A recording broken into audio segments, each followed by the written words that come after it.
Welcome to 2014 and welcome to the InfoWars Nightly News. I'm David Knight and it's Thursday, January the 2nd, 2014, and here are our top stories. Tonight, why do two Social Security buildings need nearly $30 million apiece in protection? Then, email confirms Bank of America's social media spying. And how the California coast has been affected since Fukushima. That's next on the InfoWars Nightly News. Chicken neck weakness is like a god now. Being a huge jellyfish slacker who looks like a fried egg in a chair. Well, this last year we saw news break that internet and phone companies are partnering with the NSA, and of course we know that brick and mortar retailers are also. Now we see more evidence of corporate informants. This is from an email that was leaked. This is a story by Mikhail Thalen on InfoWars.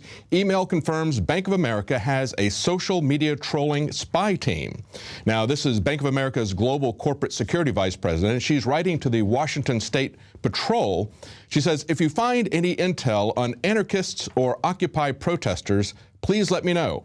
I will most likely find it first, as social media trolling is not what the Washington State Patrol does best, but Bank of America has a team of 20 people, and that's all they do all day. And then they pass it to us around the country. Now, remember that a couple of years ago, Bank of America was the point of the spear in the government attacks against WikiLeaks and those who had published the Manning documents. And they were cooperating with Palantir to try to shut down WikiLeaks. But it's not just the corporate spying that's going on. We also see old-fashioned crony corporatism that's being put out right in our face by those like Chrysler Corporation. Look at this news that's just breaking. The great Italian auto bailout, courtesy of U.S. taxpayers. This is from Open Market, and they say the Obama administration literally gave away ownership of one of the big three American auto manufacturers to an Italian car maker who was struggling with labor and productivity issues that were worse than those that drove Chrysler to near liquidation.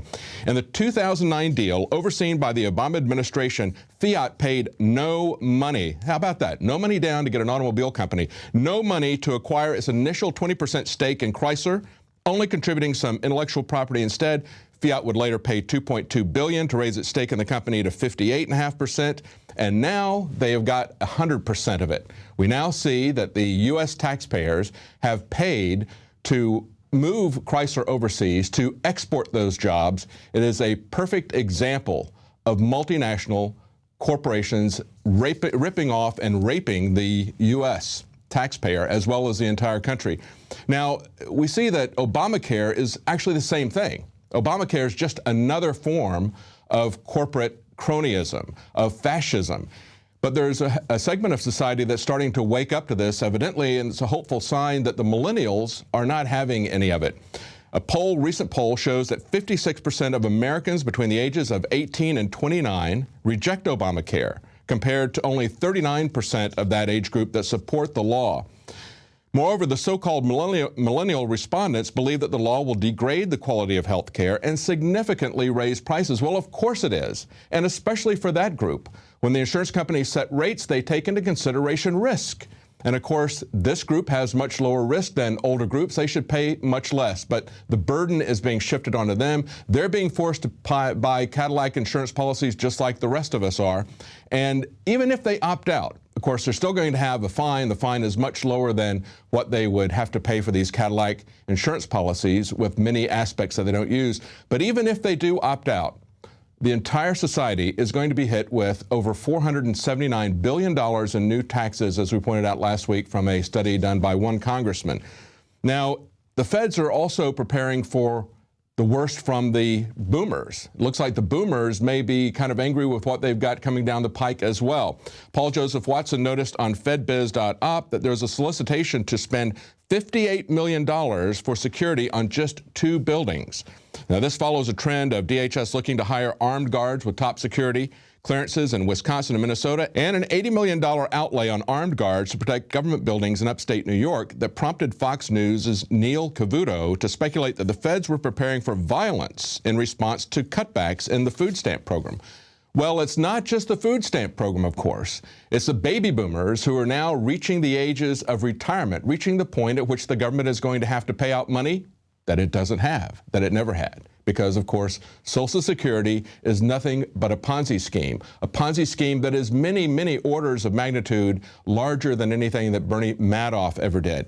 And it's not just the economy that's dying. We also see that fish in the Pacific Ocean are dying as well. In another study, and this is from Natural News, they broke this, dead sea creatures are covering 98% of the ocean floor off of California coast, up from just 1% before Fukushima.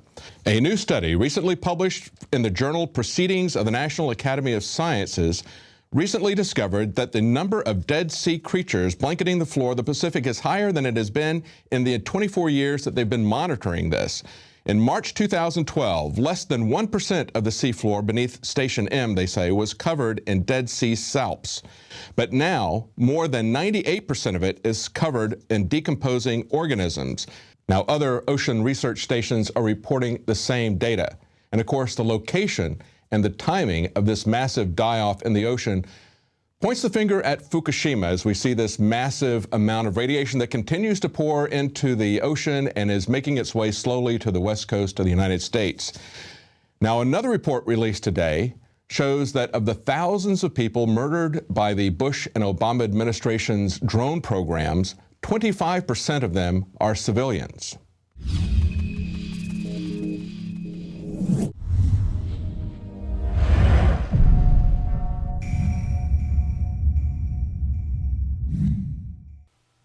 A study released by the Council on Foreign Relations suggests that out of the 3,520 people killed by U.S. drone strikes over the last 12 years, 457, or 11%, were civilians. But another monitoring organization suggests 1 out of every 4 drone strike victims are civilian. The Bureau of Investigative Journalism thinks the deadliest attacks were in Pakistan alone and claims that 3,091 people were killed there since 2004, and just over 680 were civilians. That's 22% of deaths.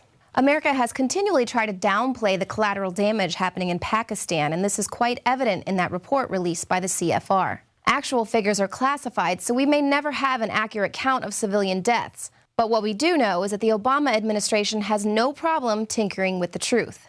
CIA head and drone mastermind John Brennan said that in the last year, there hadn't been a single collateral death because of the exceptional precision of the capabilities that we've been able to develop. A 2011 investigation by the Bureau of Investigative Journalism found at least 10 individual attacks in which 45 or more civilians appear to have died. Policy Mike reported in 2012 that 50 civilians are killed for every 1 terrorist, citing the controversial CIA double-tap policy, which deliberately targets those who show up after a drone strike, including rescuers and even funeral goers.